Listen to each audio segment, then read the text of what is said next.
దానికి నువ్వు పలకేసుకుంటున్నావు, ఇవాళ శిలా పలకేసుకుంటున్నావు. దానికి ఇంకా పూర్తి స్థాయి సిబ్బంది నియామకం చేయలే, నువ్వు దాన్ని ఫుల్లీ ఫంక్షనల్ చేయలే, దాన్ని ఏమీ పట్టించుకోలే, కానీ పలక మాత్రం వేసుకుంటున్నావు. నడుస్తున్న దానికి పలకేసుకుంటున్నావు ఆయుష్ హాస్పిటల్కు. ఇంకొక 2 పిహెచ్సిలు. ఆ రోజు నేను ఆరోగ్య శాఖ మంత్రిగా ఉన్నప్పుడు వాగవతల గ్రామాల్లో కూడా ఒక ఆసుపత్రి ఉండాలి, అక్కడ ప్రజలకు ఆరోగ్య కేంద్రం ఉండాలని చెప్పి ఒక ప్రైమరీ హెల్త్ సెంటర్ను గట్లమల్యాల గ్రామంలో 1,43,00,000తో మంజూరు చేసి పూర్తి కూడా చేశాం. ఎన్నికల కోడ్ రావడం వల్ల నేను ప్రారంభం చేయలేదు.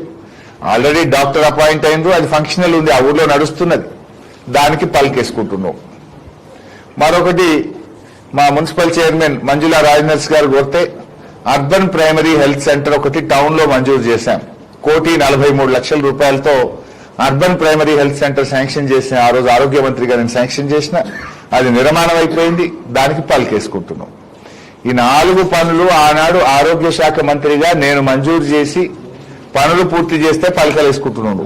అంతకుమించి నువ్వు చేసింది అయితే ఏమీ లేదు.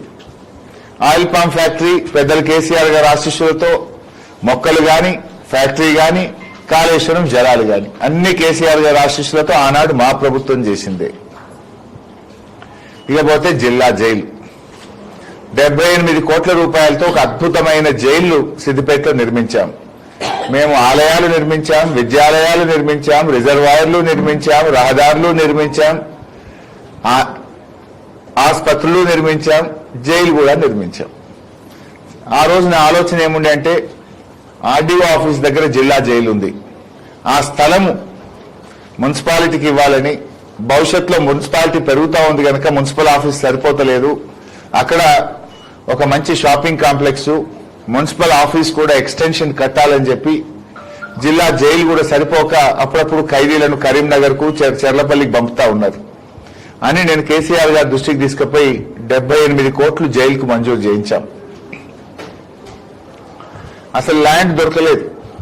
అప్పుడున్న మా ఎన్సాన్పల్లి సర్పంచ్ గారు, ఎంపీటీసీ గారు వాళ్ళందరినీ పిలిచి బతిలాడి, అప్పుడున్న ఎంఆర్ఓ, ఆర్డీఓ, కలెక్టర్, మా సూడా చైర్మన్ రవీందర్ రెడ్డి వీళ్ళందరం కూడా కష్టపడి ఆ 30 ఎకరాలు అక్కడ భూమిని సేకరించి మేము జిల్లా జైలుకి ఇచ్చాం.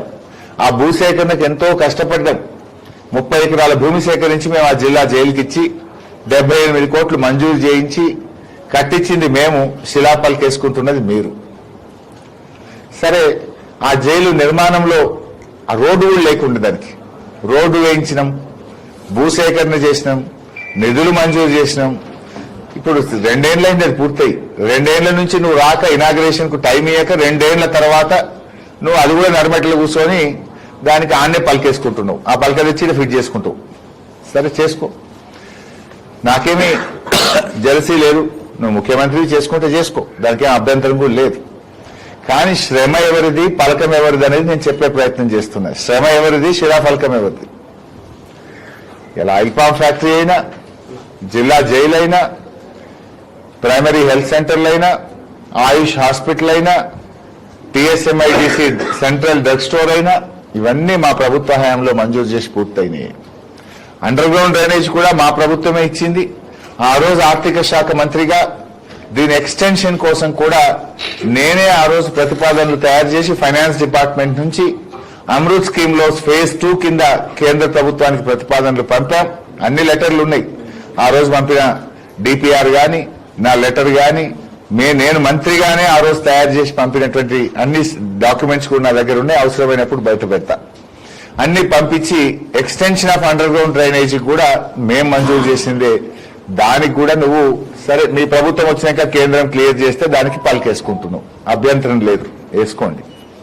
కానీ నేను అడగదలుచుకున్నది ఏంటంటే, ఇలా కనబడ్డ దేవుడి మీద ఎలా ఒట్టు పెట్టినావు నువ్వు, రైతు రుణమాఫీ 15 ఆగస్టు కల్లా పూర్తి చేస్తానని. మా కొమరెల్లి మల్లన్న మీద ఒట్టు పెట్టినావు, మా ఏడుపాయల అమ్మవారి మీద ఒట్టు పెట్టినావు, మా మెదక్ చర్చి మీద ఒట్టు పెట్టినావు.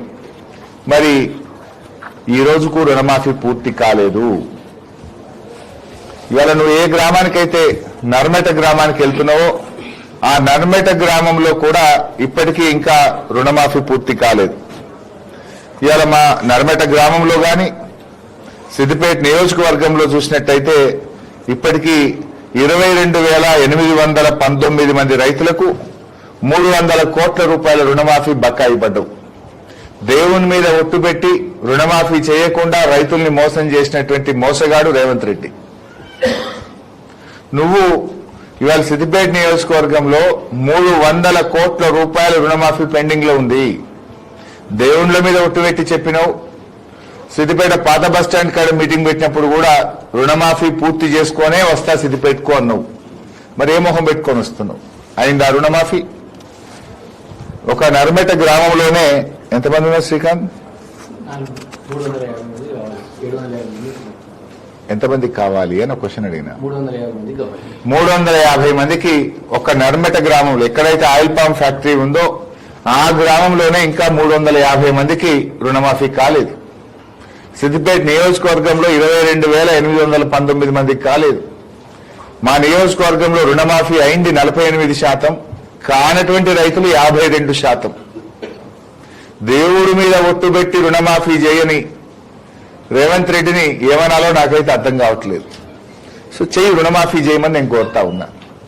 3 పంటలకు రైతు బంధు ఎగ్గొట్టాం. మరి ఏ పంటకు రైతు బంధు ఇస్తున్నాం? ఇప్పుడు రేపు ఇస్తా అన్నాం, సంతోషం, ఇవ్వండి. కానీ మీరు 3 పంటలకు రైతు బంధు ఎగ్గొట్టారు. 2024-25 ఖరీఫ్ ఎగ్గొట్టినారు. రబీలో 3 ఎకరాల వరకే ఇచ్చారు. ఇప్పుడు ఈ పంట రబీకి కూడా ఇంతవరకు రైతు బంధు రాలేదు. మరి 3 పంటలకు మీరు రైతు బంధు ఎగ్గొట్టారు. ఏ పంటకు రైతు బంధు ఇస్తున్నారు? దయచేసి 3 పంటలకు కూడా ఇచ్చిన మాట ప్రకారంగా, జీవో ప్రకారంగా బకాయి పడ్డ 3 పంటల రైతు బంధు నిధులు విడుదల చేయాలని చెప్పి రైతుల పక్షాన, రాష్ట్రంలోని అందరూ రైతుల పక్షాన, మా సిద్దిపేట రైతుల పక్షాన డిమాండ్ చేస్తా ఉన్నా. మూడోది, కాంగ్రెస్ మేనిఫెస్టోలో, బడ్జెట్ ప్రసంగంలో పంటల బీమా చేస్తామని ఉదరగొట్టారు. 2.5 ఏళ్లైంది, పంటల బీమా అయిందా? పంటల బీమా చేయకపోతేవి వడగళ్ల వాన వల్ల, తుఫాను వల్ల నష్టపోయిన రైతులకు ₹1 ఆర్థిక సాయం చేయలేదు. మా దగ్గర 3 సీజన్లలో వడగళ్ల వాన వల్ల పంటలు దెబ్బతిన్నాయి.